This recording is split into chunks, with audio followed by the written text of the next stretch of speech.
Based on the recent poll posted on Reddit data engineering community, the most common reason for production data pipeline failures is source data schema changes. This includes adding or removing attributes as well as their data type changes. Hi, I'm Vadim Orlov. I'm a CTO and co-founder of DataForge, and today I'd like to talk to you about schema evolution and type safety. From my personal data engineering experience, these topics were most unexciting and also tended to be fairly painful to implement properly, often requiring tedious manual attribute mappings and type management. Because of that, these were often overlooked, resulting in failures which are notoriously difficult to deal with.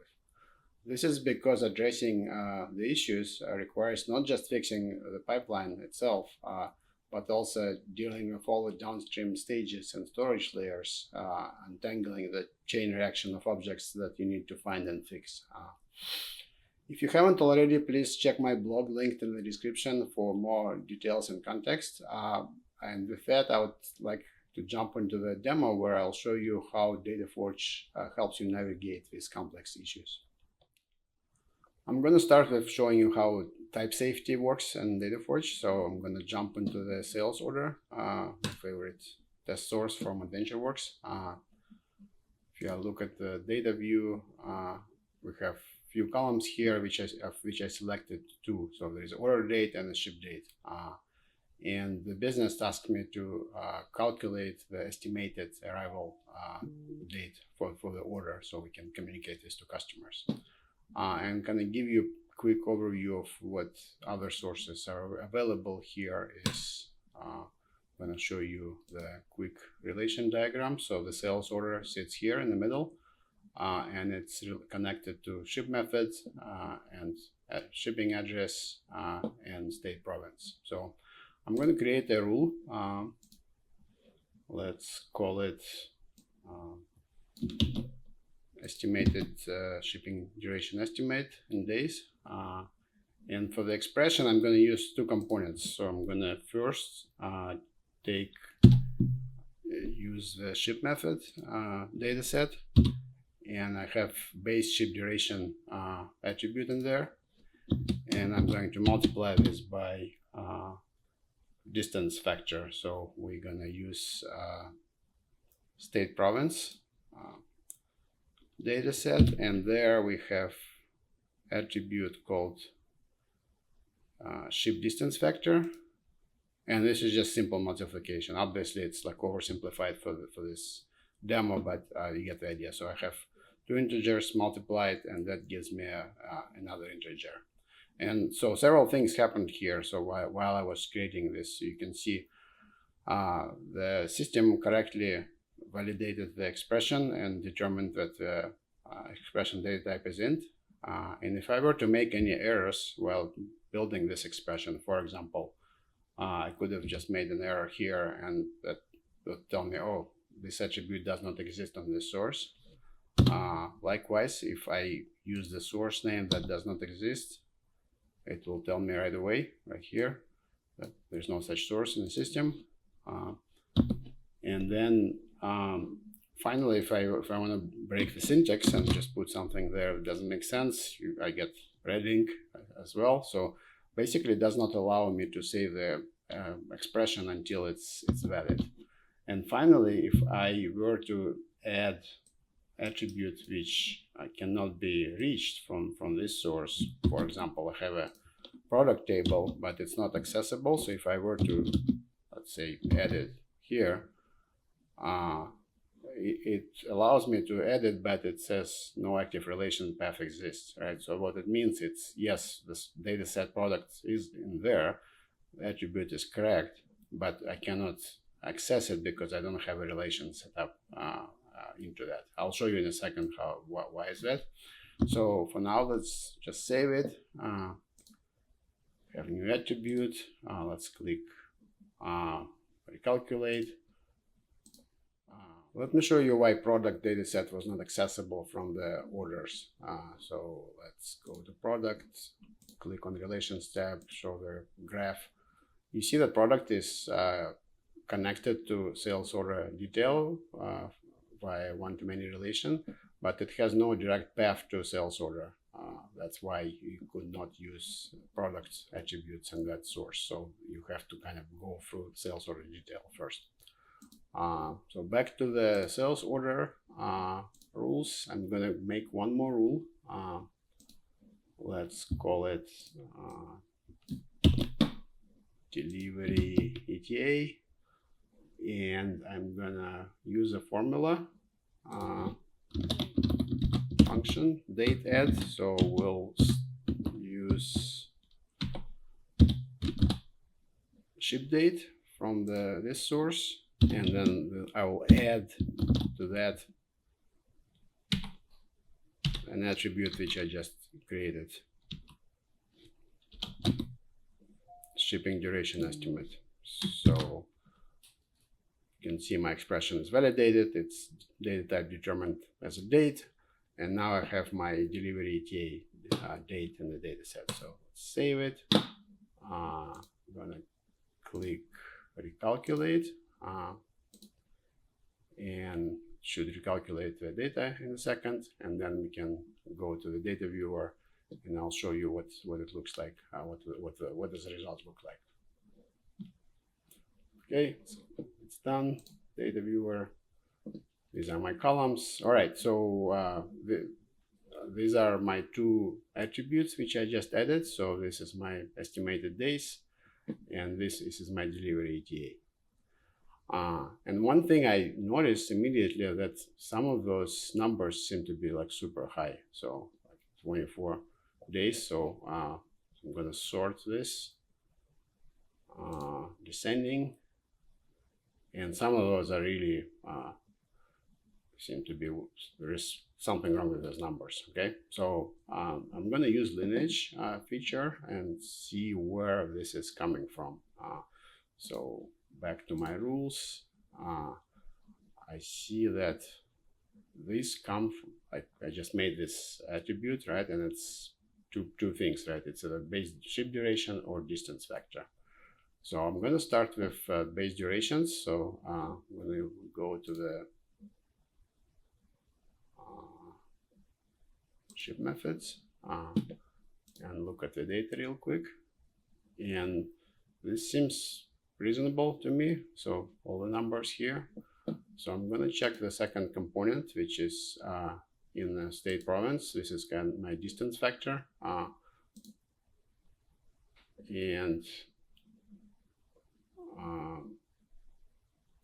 going to sort this as well.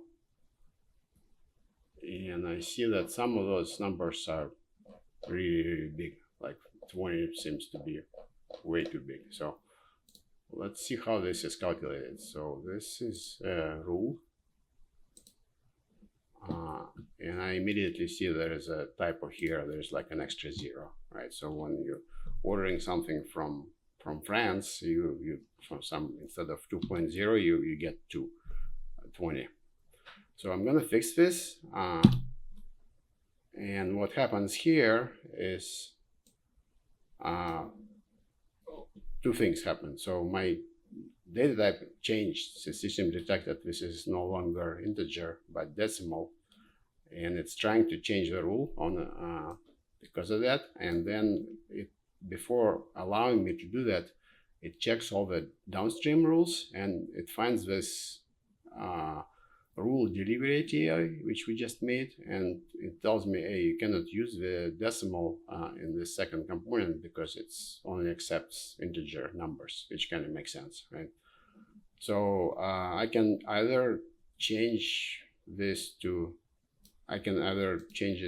integer and just round, and then everything looks good, or I can just fix this and just stick to integers. Either way works. Now I can save this, and now all I need to do is just recalculate this data set and then go to my sales order, recalculate this again, and then the data set should be fixed. Okay, so let's check the data again. And now we see that durations are accurate now, so there are no super high numbers here. Everything looks correct. Okay, let's summarize what I just demonstrated. So I'm going to use that rule as an example again. So first, when I entered the expression, the DataForge checked referential integrity. So it ensured that every single data set and attribute is valid, right? So it made sure that data set exists first, then it made sure that attribute exists. Finally, it checked the syntax, and then lastly, the data type of expression, right? And if that data type changed, it would check all downstream expressions first before allowing me to save this. So this provides design time kind of validation before I'm able to save this expression. And again, this is columnar level expression, right? Very few tools on the market currently do this. There are some tools that validate this at the dataset level, check your query, but majority of tools actually do this at runtime only, and that's obviously not ideal for many reasons because leads to all kinds of issues in production. All right, let's talk about schema evolution next. In the blog, I described several parameters which we provided, which configure how you want to manage the schema evolution process for each of the data sets in DataForge. So let's use product as an example. This is a data set which describes the products in the system. It's reading from the SQL Server table, and the schema evolution parameters are managed here. So we bundled them into 6 groups based on how they are typically used together in production, just to kind of avoid too many configurations. And these are bundled from the most restrictive log to the least restrictive settings, which includes all 4 enabled. Again, please check the blog where I describe what each individual value means. But for this example, I've been informed by my data provider that they added the weight column to this table, which I need to use in one of the rules. As you can see here, there is no weight column in the data set now. So I'm going to go and pull the data. And again, the setting that I have here for schema evolution is the most restrictive log now. Okay. Let's check the log. And it tells us that the ingestion failed because new column detected weight. And it's suggesting to change parameter of schema evolution from log to proceed. Okay, so because we used the most restrictive parameter value, ingestion failed and the schema change was rejected. So let's change it to add, which is the next level. So it allows the adding of new columns. So save it, go back here, pull another batch, and let's see what happens now. And it's running. And now it looks like it's gonna go through. Yeah, so it went through and it went to the next processing stage while it's running. So let's check the raw schema tab. And here's our new column weight. And you can see that it's been added. Yeah, so now it's available. Now I can use it in my calculation. So I'm gonna go and try to create a rule here using that column right here. One thing I noticed immediately is that column is a string, which is weird because its weight supposed to be decimal. So, but we can just convert this to decimal here, no problem.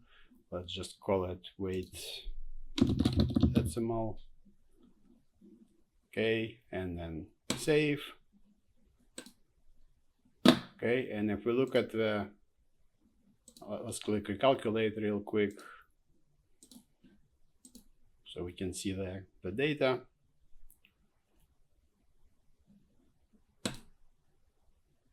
And once it finishes, let's add this column here. So this is a new column which we just added. And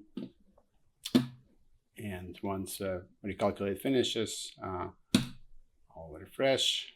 All right, so now we see we got two columns. This is our original column that's coming from a table, and it's string right here. And this is a rule that we added. We just converted to decimal, and you can see it's converted it accurately. And now we have column which we can use elsewhere. Let's see what happens when the data type changes of an existing column. So let's say I notify my data provider and told them that, hey, this should be decimal. So we went and fixed this in source data. I'm going back here and pulling a fresh batch of data. So I can see it failed immediately. And let's check the log. And it tells me data type change detected. And my schema evolution does not allow that, basically, right? So the new type is decimal and old type is string. So I can see all the details that I need. So let's go here into the parameters and schema evolution and change it so we can do add, remove, and upcast, which is default value, by the way. So upcast, again, as a reminder, it allows, it's for compatible types. It allows, the system will cast it to the existing type automatically. So let's save it and let's pull a fresh set of data and see what happens. All right, looks like it went through. Yep, ingestion completed, and let's give it a few seconds to finish, and then we'll check the data. And so what happened behind the scenes now is the new column type is a decimal, but it automatically upcasted it to string, which we have in the raw attributes. So the raw attributes did not change. So if we look at the weight, it's still a string, but because decimal can be cast to string without loss of precision, the system allowed that. So, and now if you look at the data, you'll see that nothing changed here. So we still have a weight as a string and decimal as a rule which I created. And the last type of change or configuration that system supports, we call it clone. So clone helps when you want to create a copy of the column. So for example, when the change I just did from string to decimal, if I were to set the clone, so let's see what happens. So let's save it, and I'll pull another batch of data. Okay, let it run through. All right, so it went through ingestion. So let's see what happens with the raw schema. So all right, so we now have two weights. We have, this is our original weight, and that's a string. And then the system added a new attribute, gave it alias, weight _2, and it's a decimal. And now, if we look at the data, once it finishes, refresh in a second. If you look at the actual data, you'll see what all the values are sitting in the new weight 2 column. So let me add that real quick. So this is my new column here. All right, so what you see here is original string column is all blank, and weight 2 is now decimal and it's populated. So yeah, so that kind of gives you a couple of ways to deal with this data, right? If your type change is permanent, then it's probably, this would be the way to do this. And you can also obviously coalesce those two values together if you want. So kind of gives you multiple ways of dealing with these changes depending on your needs. To summarize, the features I just demonstrated provide you a robust layer of protection against data failures in your pipelines during runtime. And they operate at the most granular data set and columnar level, allowing you very granular control over handling of these events. Hope you found this helpful. Please feel free to check out our website and sign up for our 30-day trial if you want to check out these features for yourself. Again, thanks for watching and see you in the next video. Bye-bye.